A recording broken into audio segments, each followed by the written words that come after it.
Japan. Girl, yo bitch wanna kick it, Jackie Chan.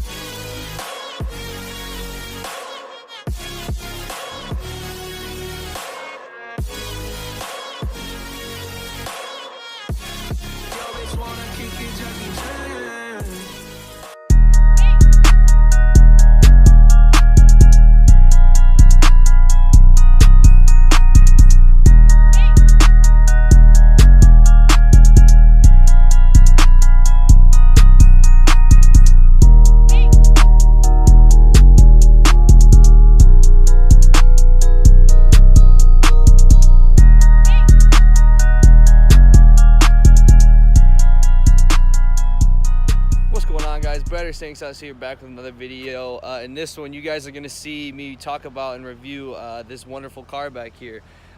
This is a 2003 Corvette. It's actually my father's. It's got like 56,000 miles on it. He doesn't have any like performance stuff done to it, but at the end of the day, it's still a Corvette and it's still a cool car to talk about. So we can do a quick walk around. He's got plasti dipped rims. He added these scoops. I really like these on the side here. Kind of sets it apart a little bit. Let's see what else. He's got these stripes up here. LS1 stripes.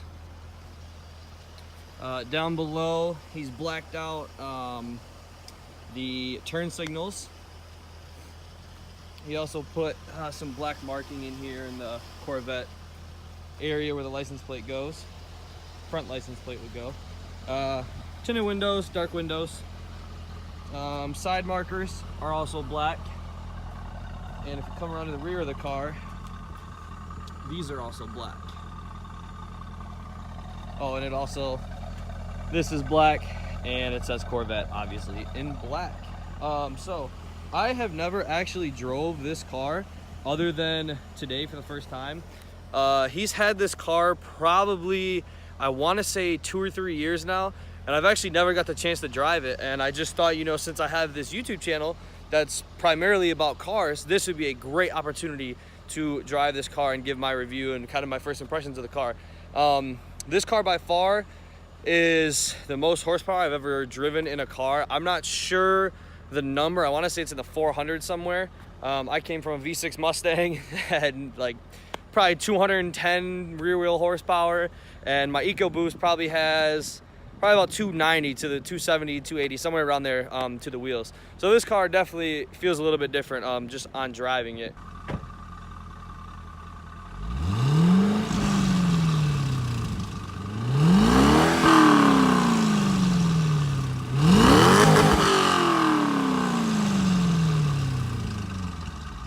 So you guys have heard the exhaust, you've seen the car, let's hop into it and give it a review.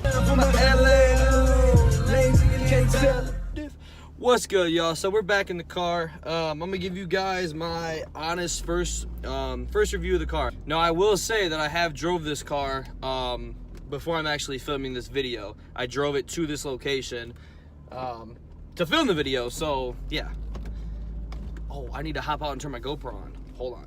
Okay, so we're in this 2003 Corvette.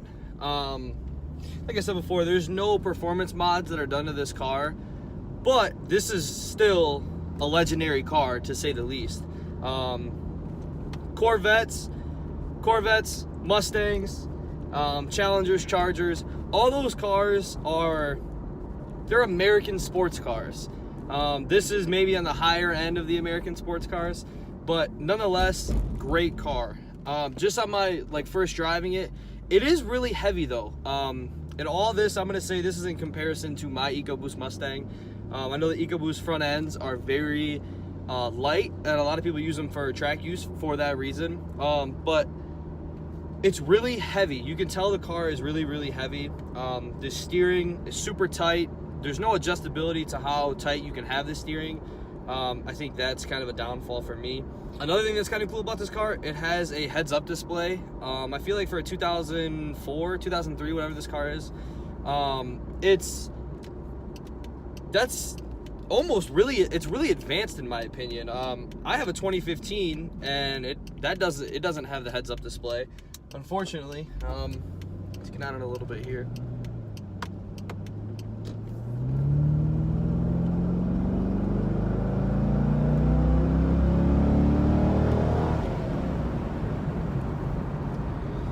This car is a lot of fun. It's a lot different than a turbo car. You can feel this is just gradual, just steady taking you forward. The turbo, obviously when you feel the turbo hit, that's when you get, you know, pulled forward a little bit. You'll feel that torque. But this car, I really like this car. The only thing for me, it doesn't have a lot of the creature comforts that people like. It doesn't have a backup camera. It doesn't have the parking sensors. It doesn't have heated, cooled seats. I mean, mine doesn't have that either. This interior, I mean, I feel like it's, for the year and for the age of this car, it's a nice interior. It's got cloth seats. Actually, no, they're leather seats. He's got cloth, yeah, they're leather seats. He just has a cloth seat cover on him. But this car will get up and go. You definitely got to be careful. You know, turning and stuff. If you're giving it gas, you'll fishtail. I don't know what size tires he's running back here. It makes me wonder. I'm gonna have to check that out. They got to be big wide tires in the back, just to, you know, hold all this horsepower, stick it to the ground. Obviously, this is a convertible, so you can have that option in the summer or when it's warm out. It's a little chilly here today, so I'm not gonna put the top down, unfortunately. But yeah, I definitely like this car. I've gotten a lot of looks at it because I'm a young kid driving a Corvette. But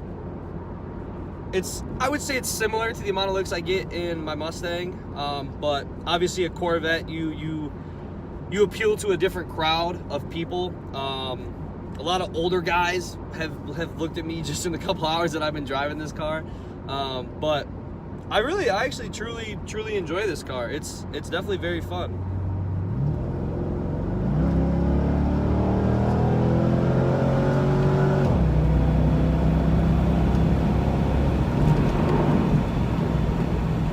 Definitely throws you back in the seat a little bit. That's different. I like I said, when my turbo car, you'll feel the gradual boost due to my wastegate, and it'll hold the boost a lot longer. And it'll hit you back a little bit, but this car, as you just saw, was able to put me back in my seat a little bit. Like, I don't know how much horsepower this car came with. I'll have to maybe Google it, because I'm sure my dad doesn't know. He might, I don't know, but I have a feeling he probably doesn't know an exact number, so I'll definitely have to Google that and find out for sure. But yeah, I really like this car. There's not, oh, you got lights on your mirrors. I feel like, or yeah, your mirrors. I think a lot of cars this age didn't have that in there. This has an auto dimming rear view mirror. I feel like a lot of cars in 2003 probably didn't have that. But yeah, I really like this car. Really like this car a lot. Let's get another pull here.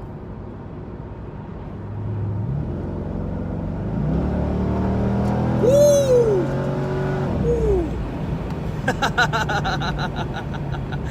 Oh yeah, that's fun. Yeah, that's a fun car. It's a good thing we're in Mexico racing. But no, it's really fun.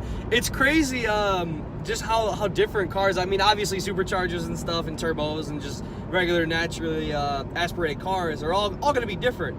But this is fun. Like I said, I was used to the V6 Mustang I had, and now I'm used to my EcoBoost, and both of those cars are completely different than this one, obviously. But yeah, this is a fun car, man. It's a really fun car. I'm gonna make a quick pit stop here and get the GoPro off the car. The only thing that does suck about this car that I've noticed is how low it is, and it makes me almost not want to lower my Mustang. I can't even go over speed bumps without scraping the front end, or the front like air shield, air duct, air lip, whatever you want to call it. It scrapes every time. It doesn't matter how slow you go over the bumps. But yeah, this car, I mean, it's a nice car, man. It makes me, I really want to drive a new one. I want to see what the new one feels like, because those cars are just insane, just absolutely insane. But let me hop out of the car real quick. I'm gonna grab the GoPro and we'll get right back to it. So we're gonna get back on the road here. I'm actually gonna take the traction control off. I don't even know how to do that in this car. How do you even do that? Active handling. Let's hit that button. Oh, you hear the beep?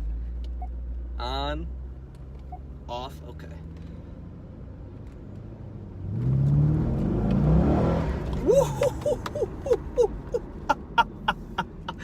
Oh yeah. Yeah, this car would be dangerous. Yeah. Yeah. I see why insurance rates are so high on young drivers. Yeah, this is fun. This is a really fun car. Woo, boy!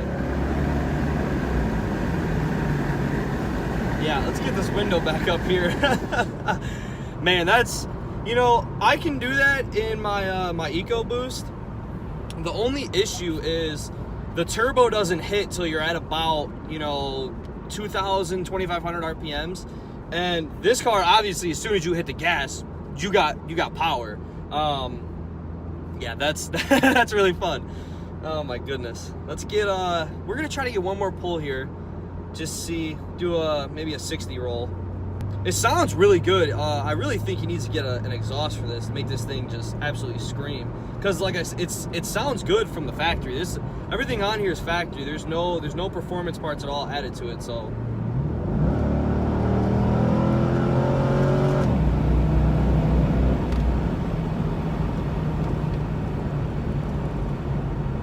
Yeah, this car is really fun. I really like this car.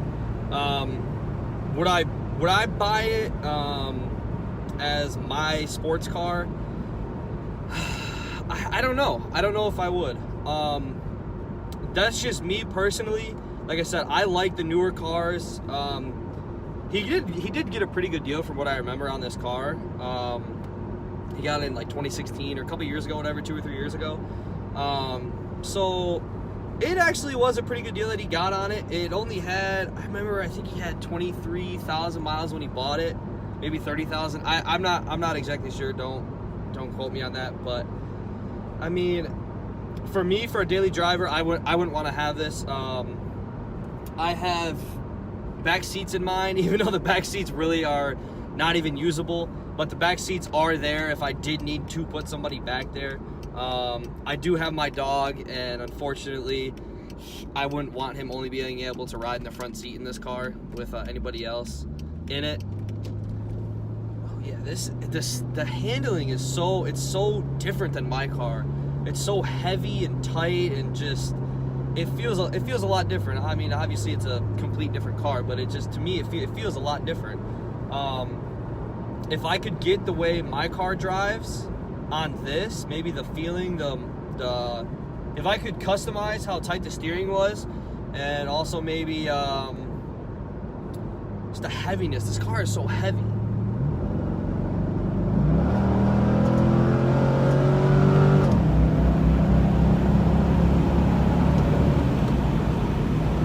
I mean, it gets up and goes though. I'll make that very clear. It definitely gets up and goes. These brakes are really nice too. I don't know what he has. I don't know what brakes he has up front. He probably has he probably has 6-piston brakes up front. You know, if you wanted a higher horsepower car, definitely I would get this car. This is 2004. You can get a really good deal on it. You can get it for probably 18,000, 19,000. And you're talking about probably 400 horsepower plus. I'm not, like I said, I'm not sure how much horsepower is on these. But you're talking a good amount of horsepower for, it's a good bang for your buck. You're not going to get the creature comforts like the backup camera, the parking sensors, heated cooled seats, whatever. But it's nice. It's really nice. It's a good bang for the buck, and Corvette definitely they definitely did well when they made this car. I'm trying to think of other, competitive cars back then. Like there wasn't Challengers in 2003. Shit, I don't even know if was it Chargers back then? I don't even. There probably, there had to have been Chargers back then. But I don't think they had any I don't think they had the 392s or the Scat Packs or anything crazy like that back then. I'm trying to think, man, what cars, Mustangs? I mean, other than Mustangs, there's really not many other cars that you can get with this type of horsepower for, you know, that price range. So I definitely think this is a good buy. I think that's gonna wrap it up for this video, guys. Stay tuned. We're gonna have a bunch more content coming. If you guys like the video, make sure you hit that subscribe button, hit the bell for notifications so you always get notified when I post. If you guys like this and you want to see more with this Corvette, with this car, hit the like button and I'll try to post some more. As always, peace out.